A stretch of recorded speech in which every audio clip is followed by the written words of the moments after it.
Hello. Is this good? Is this on me? Okay, well, I see Katie. Anyway, hello and welcome to our latest Smart Girls Google Hangout. I'm so happy about this one, I can't tell you. Our guest today is the head of Lynda Obst Productions. She's produced really badass movies such as The Fisher King, Sleepless in Seattle, One Fine Day, to name a few. And one of my personal favorites also is Contact. But not only does she help make films, but she is a talented writer and essayist. She has such a good new book. First of all, it'll be backwards, but Hello, He Lied is one of my all-time favorite books. It's well worn, and her latest book is called Sleepless in Hollywood. So please welcome friend to all Smart Girls, Lynda Obst. Hi, Lynda. Hi, Meredith. So great to be here. We're so happy that you are here. We're very honored. Right out of the gate, I'm just going to get right to it. And I'd like to find out from you, what is it about storytelling that you wanted in on? Like, why do you make movies? Well, I make movies because it's a great way to make cultural impact, which I learned during my first movie, Flashdance, which took me a ridiculously long time. And then all of a sudden, I looked around and every girl I knew was wearing a sweatshirt with a torn and worn half off their shoulder, and they were suddenly empowered young girls that wanted to be whatever they wanted to be. And I thought, oh my God, this is bigger than magazines. This is bigger than newspapers. We can really make an impact. And I'd started my life in the newspaper business, and then Flashdance got me hooked. My girlfriend and I, Dawn Steele, who I'd made the movie with, had seen it as a girl's Rocky, a female empowerment movie, and then it turned out to be just that. It really is. I hadn't even heard it put that way before. Like a Rocky, female Rocky. I love that. Well, in your book, Sleepless in Hollywood, you do a great job of describing what's going on with movie making today and how it's become kind of what it is right now, which is blockbuster after blockbuster, action movie, action movie, action movie, and fewer and fewer like good, just simplified storytelling, good stories like many of the films you've made. Can you, for people who haven't had the joy of reading your book yet, can you kind of talk about how that's happened? Well, I tried to figure that out. That's how the book came about, because suddenly I realized I couldn't make good movies just because they were good. In fact, I was complaining to my son that I couldn't get this really good movie made, and he looked at me like I was crazy, and he said, "Trying to make a movie because it's good, Mom, is so 2006. Horrified. And I tried to figure out why that was true, and that's how the book came about. What it really was, as I figured out by talking to the smartest people in the business, is that we really were making movies based on the profits coming in from DVDs. That was our profit margin. For the whole period of time I call now the new abnormal, the old abnormal, the first sort of 15 years of my career. And I call it the old abnormal because, let's face it, in Hollywood nothing is ever normal. It's always abnormal. But then after the DVD collapse, which happened because of technology, obviously, suddenly we were downloading everything and there was no reason to pay for DVDs. Hollywood went completely kaput for a second. It wasn't making any profit. Oh, okay. And that happened, unfortunately, at the exact same time as the recession and the writer's strike. And then all of a sudden, the industry realized it was making all its money from overseas, from the international market. And those movies were huge action movies. It started with Titanic and Avatar, but then it realized that movies that had huge pre-awareness, huge titles that didn't need to get marketing dollars, and that didn't need to be dependent on dialogue, movies that were sound and action sequence oriented, and that had titles you'd already heard of, like Pirates of the Caribbean Man 1, 2, and 3, and Iron Man, and X-Man, and every other man movie you could imagine. They were doing hugely abroad. And these man movies came to dominate the international market where all the profits were coming in. And suddenly original movies, ones whose titles needed to be marketed overseas, which the studios couldn't afford to do, they became basically endangered species. Mm-hmm. Well, and that's something I really enjoyed finding more about in the book was that marketing is actually a craft that, Yes. when it comes to releasing certain movies. And well, I'll get back to that in just a second, because what I want to say too is based on what you've just said about the change, this sea change that's happened in that industry. What can people watching today, and what can younger girls do to turn it around, or just to help make sure that good stories are still being told? Well, the biggest crisis is frankly for women, because they've decided that our market is the one not going to movies, which is demonstrably false. Yeah. They see boys going to the movies over and over and over again, and every time we open a movie, they attribute it to the movie star and not the market. And it's just insane. I mean, you saw it after Bridesmaids, you saw it after the most recent movie, that The Other Woman. Every time we open a movie, they refuse to acknowledge it as our movie. And then Melissa McCarthy can open another movie, and it's just about Melissa McCarthy or Sandy Bullock. But I think there are two things we can do.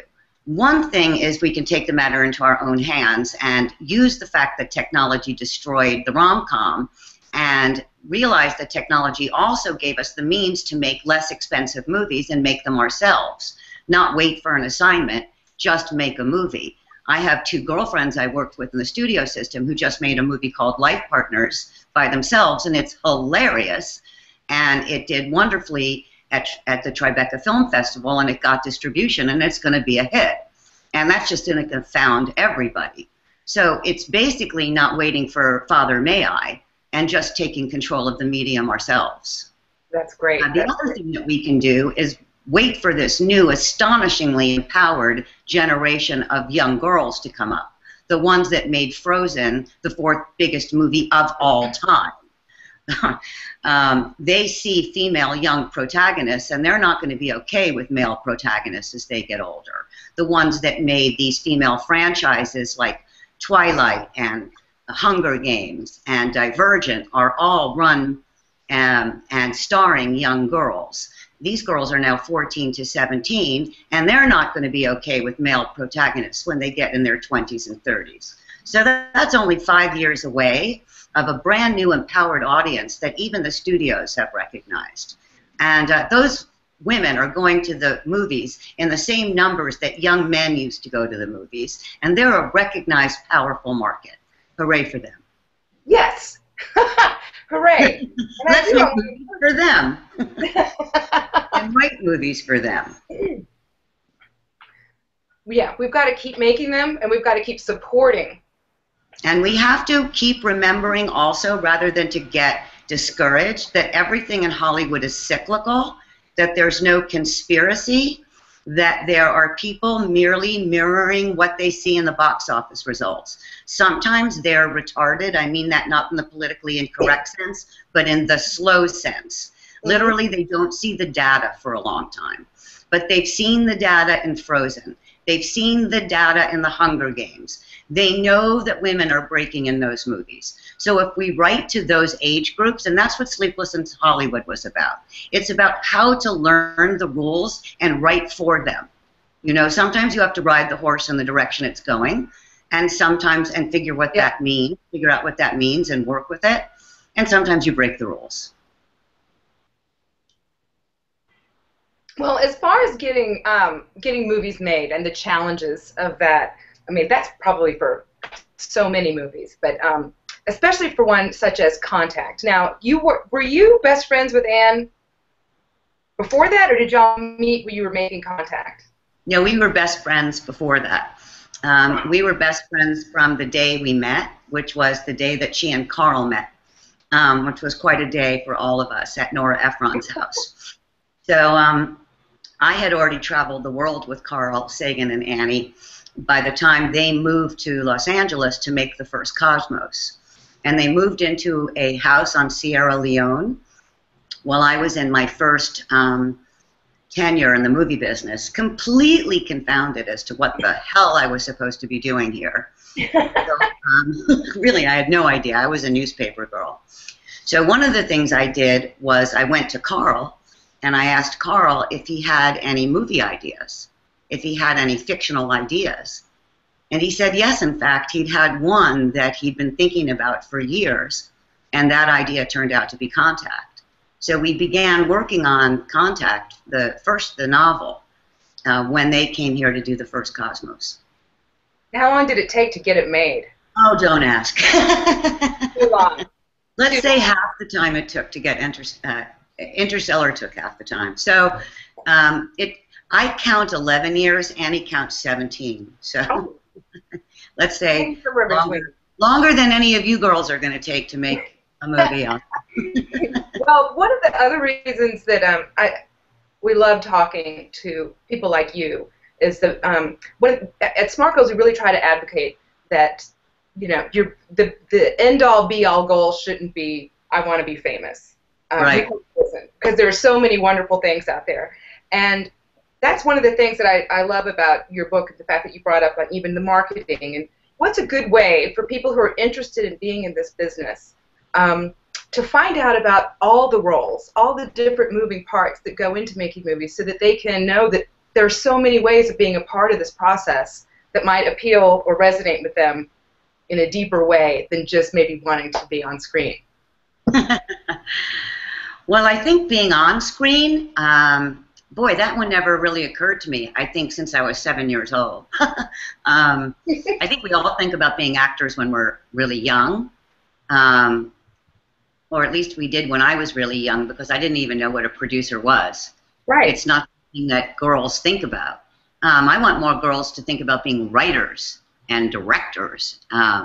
It took my generation way too long to think about being a director, because we were too busy serving other people than to serve ourselves. But there's this job called editor, where you sit next to the director and you figure out the movie in post. That is one of the most brilliant creative jobs you can do. And there are all kinds of jobs that are unbelievably creative, like production designer and costume designer, which I think I'm secretly, inside my body, a costume designer. There's, a job that you never even think, and it's not glamorous at all, but it's thrilling, called location scout. If you love where you live, you create a movie in a van while you're driving around with the director and the producer, picking the first locations that movie's going to grow in. You see the seeds of the movie being put in the ground for the first time when you're location scout. And then you make the deals. And many location scouts grow up to become production managers. And then after they're production managers, they become line producers. And then after they're line producers, if they're simply crazy enough, they become producers. But if they just love their job and they love being where they are, they can be location scout for movie after movie after movie and raise a family, and it's just a wonderful life. So, you have to think of being creative as, what do you bring to the table? What's your skill? Is it visual? Is it narrative? Is it storytelling? Is it script supervising, where you're that wonderful person that you want to break over the head because you're the one sitting in the movie saying, wait a second, I saw that prop in the last scene, but it wasn't in this scene, and it's all out of order because you understand continuity better than anybody else. That's a logical gift, and you should be a script supervisor. And the script supervisor sits on set with the director and understands things that I will never understand, but if my script supervisor didn't point them out to me, my movie would be completely a mess. So there are so many different jobs for, and I hope we're talking to men and women, but for both genders on every aspect of production. And by the way, now in more towns than in Hollywood, because we can't afford to make movies in Hollywood anymore. So these are jobs that exist in towns all over America and all over the world. Wow, that's a very good answer. And I wish I had heard all of that when I was 14 years old. Would have saved a lot of time. All right, well, for our next portion of this little Google Hangout, we have a little special bit where we had our Smart Girls Camp last week, and we asked the girls at camp what they think about females that they see on the big screen and the small screen.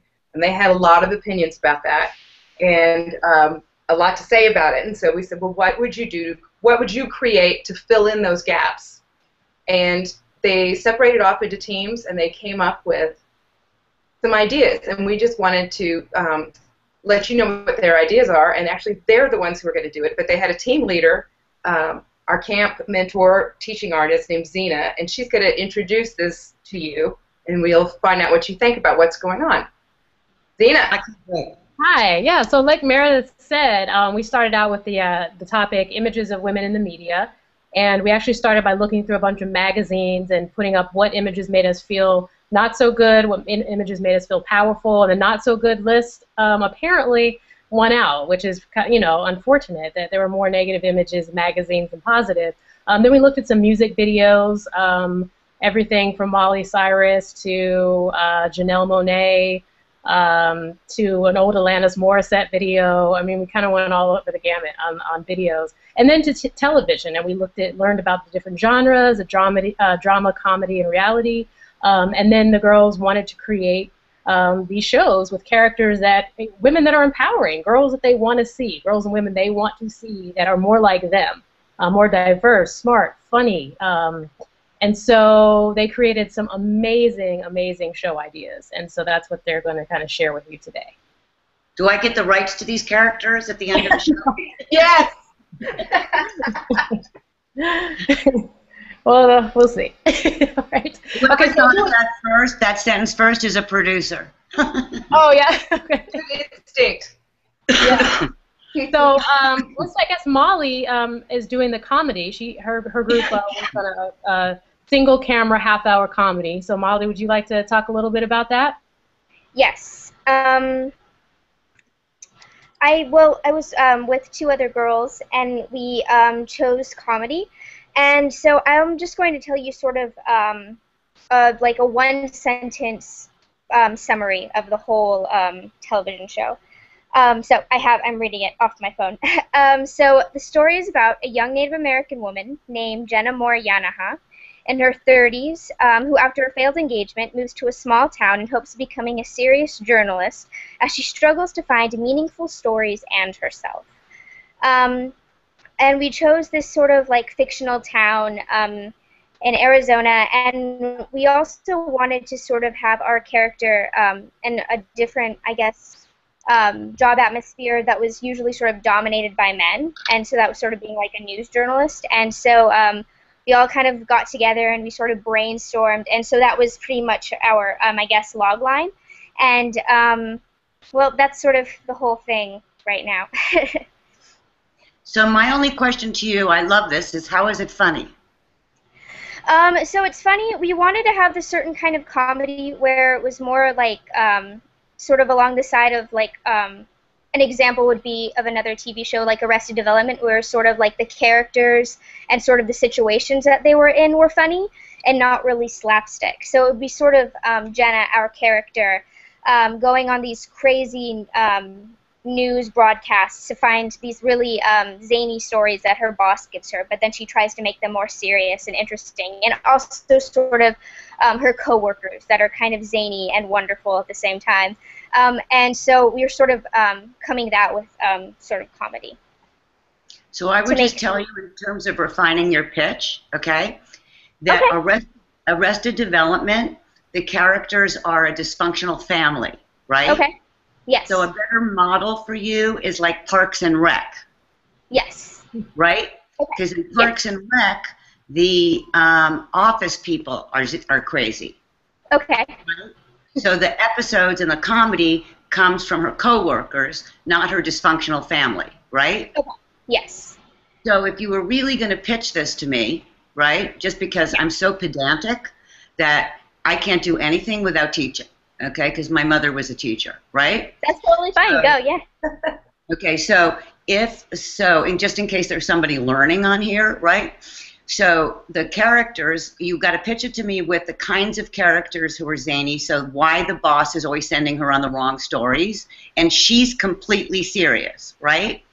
So she wants to get a Pulitzer, and he sends her on completely insane stories, right? Yes. And the co-workers, and you have to draw like 3 lines on each character, thinking Parks and Rec, and why each of them are always leading her astray. Okay. And how she has to somehow make the story a Pulitzer story, even though it's completely insane, right? Okay. Yes. Okay? And that's where the humor is. Otherwise, we have a procedural, right? Yes. Great. Okay, great. Thank you. But, you know, my pleasure, Molly. Yes, thanks. Okay, thank you. I'm going to write that down. Okay, thank you.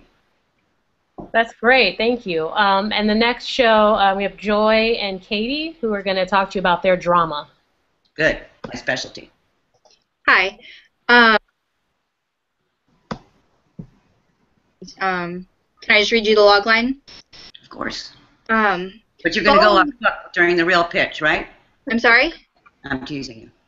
I said you're going to go off book in the real pitch, right? We had planned out the real pitch, but Molly did hers shorter, so I was thinking just we would do ours shorter as well. Yeah. Following the president's sudden and mysterious resignation, former Vice President Amelia Valdez, a Hispanic woman in her 40s, must contend with the prejudice and new responsibilities that come with being the first female president as a judgmental America looks on. Love it. We know we've got Veep on HBO, but it's a comedy, right? We are seething with immigration issues right now, right? And we've got a woman who could have been used for electoral reasons only to get elected. Suddenly she's president. That was actually what we had envisioned. Love it. A token woman, and then she actually becomes president, and no one is expecting it. Terrific. I love that idea. That's a real good idea, and it's a real drama. And what it does is it stirs up all of these issues because nobody had to deal with them when she was vice president, and now they really have to deal with them. And we stirred it up with my president this last 8 years, right?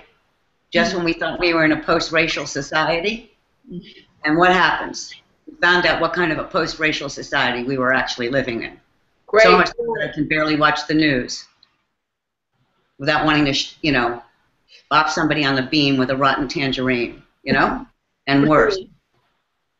I like that idea. I really like it. And plus, she's a woman, so we've got both happening at the same time. And, if we had more time, I'd ask you to tell me more, but I think that's a great log line and a great way of using female power. And so much more interesting than these dumb shows that are on the air this year with Madam Secretary and all that. I really like it. Thank you. I don't even have any criticisms. Okay, next. Great.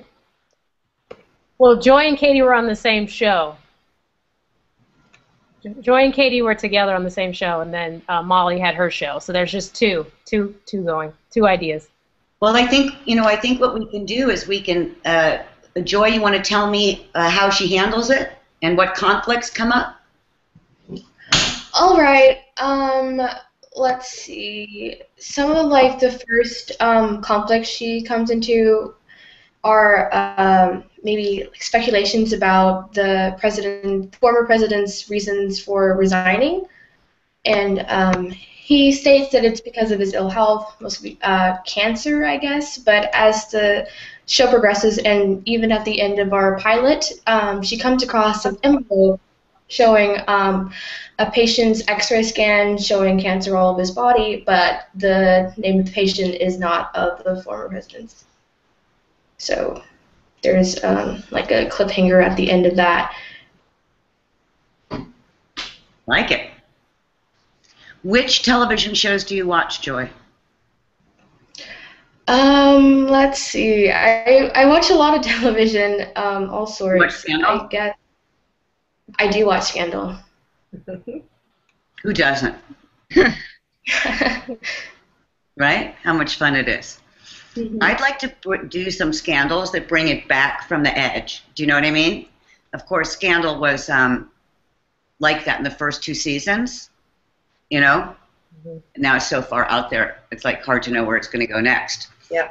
But she's pretty great, Sandra, so we know she's going to keep us engaged. But I think, you know, both of these shows really involve women doing stuff, which has always been what's important to me.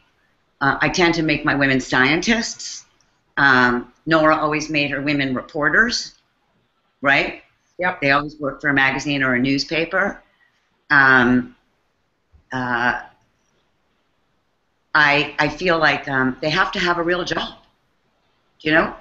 And I don't mean a cupcake baker, as we were discussing at lunch today. They need an adventure. They have to have an adventure of the same scale as a guy's adventure.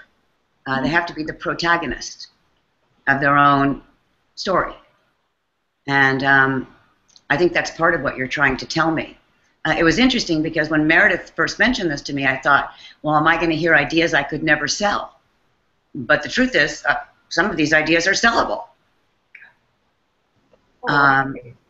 So they're really good work at summer camp, Meredith. Yay, Smart Girls Camp! Thank you so much, Lynda, for taking the time to give your feedback about that. You know, at camp, one of the things that came up also was that most females don't feel like they are seeing themselves depicted on the big and small screen. It's this cookie cutter kind of female form, and that's what I was hearing. I was hearing a lot more ethnic diversity, and I know that that's something that people yearn for, is to see more of themselves. Do you think that that's something that could ever change, kind of going away from the ingenue kind of look? I think it's changing. Okay, good. I don't know that it's changing quite so much in print, although it is changing somewhat in print, obviously. Yeah. We have some magnificent-looking models, right? But they're all magnificent. Right. So are we going to change models from being magnificent-looking, whether they're black or white or Mexican or Argentinian or Brazilian? No, they're all going to be magnificent-looking. They're just going to be ethnically diverse, magnificent-looking mutants, right? But they're going to be from every country, mutants from every country, right?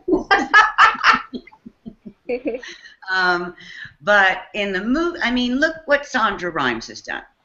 And right now, if a show isn't as interesting as Sandra's, then it's not going to go. Right. You know, the audience, they want interracial romance.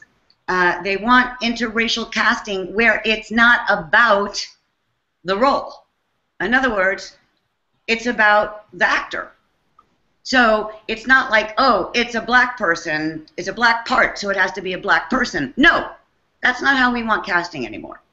We don't want, oh, it's a Mexican's job, so we're hiring a Hispanic person. No, no, no, no, no. That's not what we want. We want, it's a scientist, we cast an actor, happens to be whatever ethnicity it is. Oh, it's a lawyer. We're casting from all ethnicity.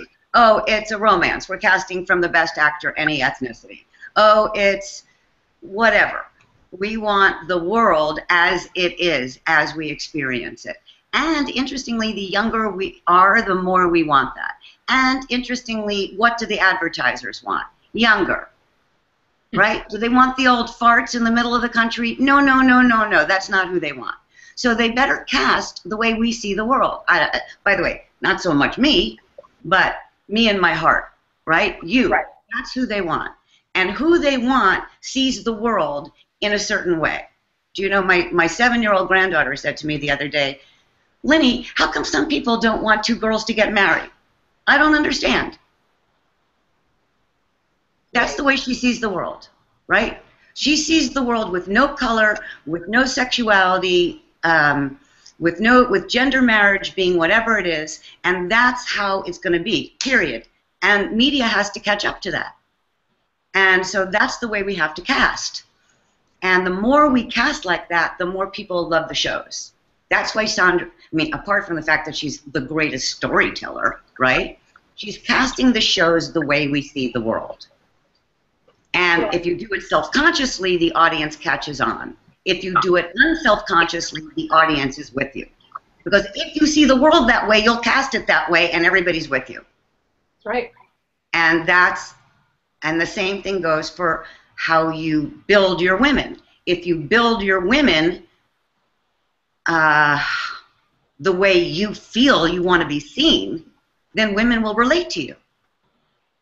If you build your women like like Aaron Spelling used to, okay, va va voom with the big titterinis and the, then the women aren't going to go, because we don't see ourselves that way, okay? If they're chasing men and that's how they see the world, we're not interested, because that's not how we see our lives. That's not our dream.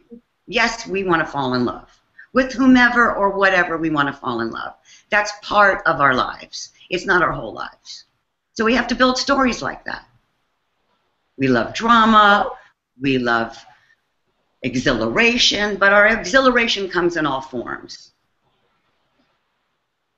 One of our motto is that you change the world by being yourself. Oh, and you're a shining example of doing that, because of the work you do, the writing you do, don't forget these are my favorites. Meredith.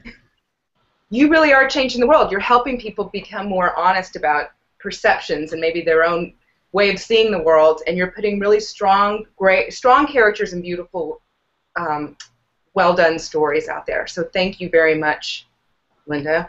Well, thank you, Meredith. You're such a great Hello to Mike Austin for me. I know. I will. I'll tell everybody. Tell everybody. Oh, I can't wait to be back there. I know. Come back. I'll be there in July. Oh, it'll be so cold outside. Bring a jacket. I miss 111.